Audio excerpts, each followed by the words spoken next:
Hey, good morning, everybody. I just got 5 things for you to help you become wealthy.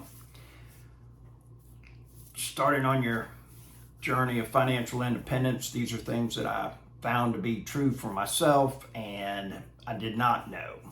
And probably the first one of them is going to be is that once you start experiencing some success and others around you start to see it, you're going to hear it must be nice.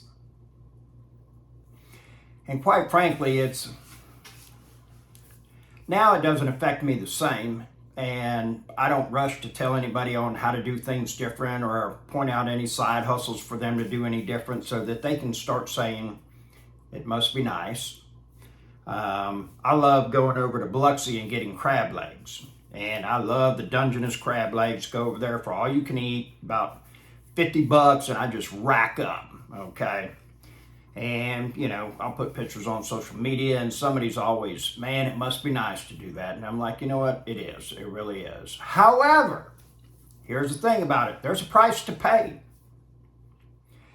And I've worked a lot of nights, a lot of weekends, a lot of holidays. My buddy Gerald Peters, follow him on Instagram, FullAuto11. He talks about the 8th day. And basically that's working 7 days a week. And like I said, I was in situations where when I was working for other people, I would always ask, when I'd come into the shop or it was quitting time, is there anything else I can do? Is there any overtime available? And most people these days, it's like as soon as 5 o'clock or whenever quitting time is, woo, I'm gone. That's it. Friday, 5, I'll be back Monday morning, goodbye. And a lot of times these are the same people that are complaining about money.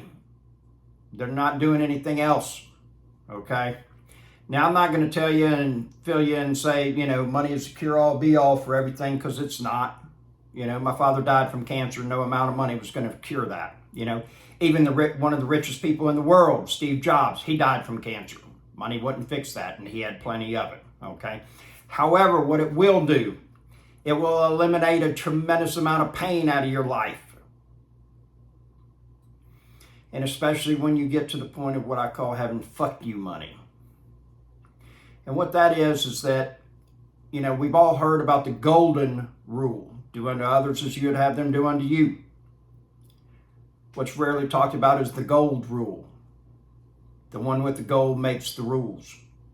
If you're on probation, your probation officer has the gold.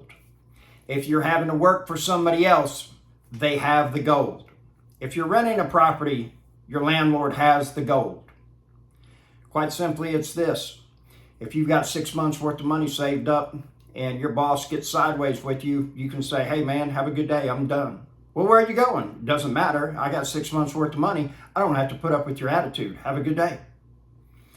Landlord decides to sell the house. Hey, you got to be gone in 30 days. That's not a problem. That's okay. Sure, I'll get on it. Why? Because you got rent and first month's deposit to go move somewhere else. You're driving down the road, boom! Motor in the car blows up. That's not a problem. I got 6 months worth of reserves saved up. I can get another motor. I can get another car. I can get a motor and rent a car while the motor's getting put in. Not a problem. It's okay. It's okay. You run over a box of roofing tacks, all 4 tires, $1,500. That's not a problem. It's not. I got money for the tow truck. I got money for the tires as well. It's a level of freedom like none other, because there's not this impending axe that's on the, waiting to chop your life in half and disrupt your lifestyle because of lack of money. What's the most important part of anything that gets built? The foundation, what we start with. 6 months worth of reserves, first thing, okay? Second thing, if I knew what I knew today, I'd get a mentor. Yes, I'm talking about somebody that I professionally pay, or I exchange services to this person in exchange for their knowledge and their info, okay? One of the guys that got with me, and I'm not trying to sell anybody on my mentorship. Yes, I do offer it. There's an email in there. If you're interested, send me an email. We'll talk. And then I'll also give anybody 15 minutes of my time for free. You send me an email with your phone number, I'll give you a call, okay?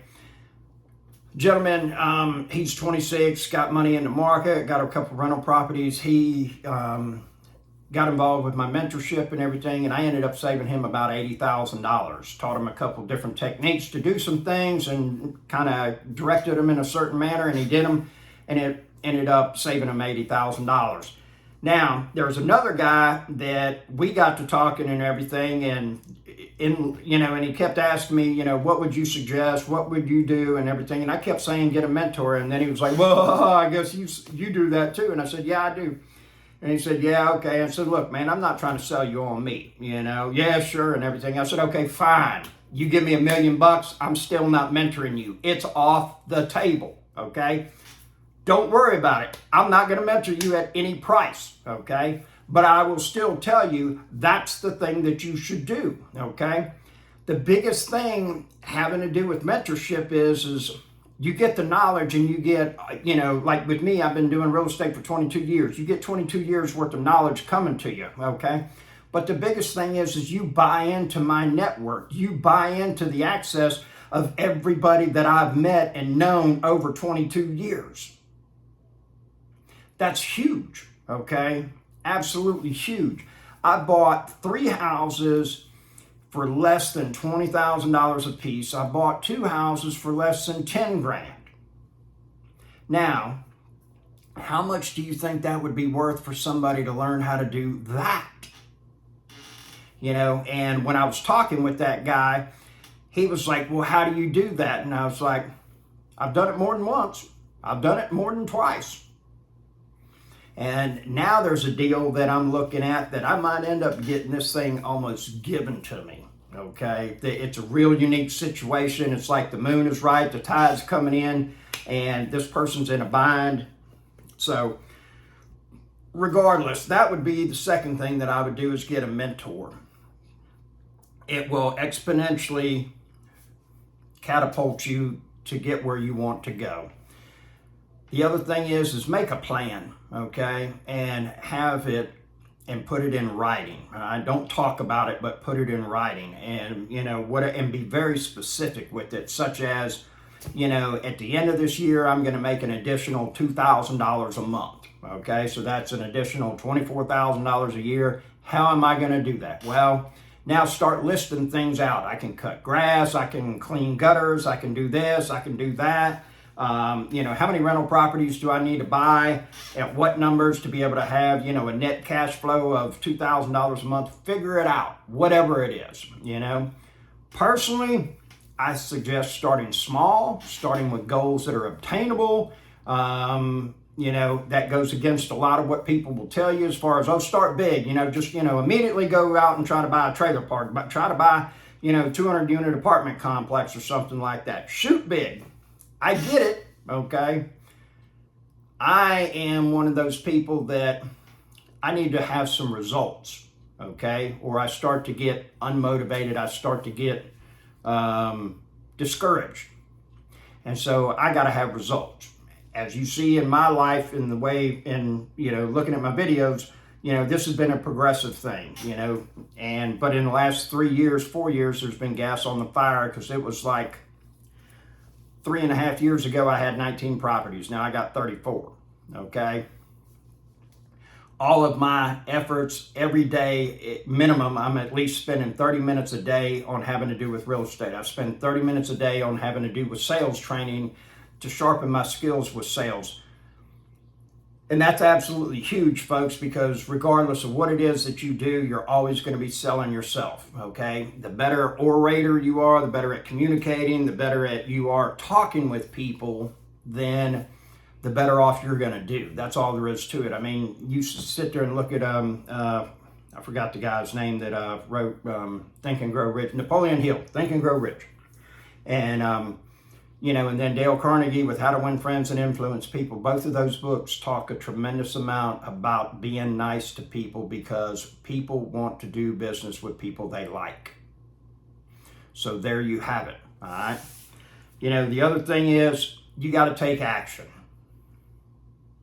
And this is one of the biggest things that I see wrong with people that are starting to get into real estate, okay? Gotta have some coffee.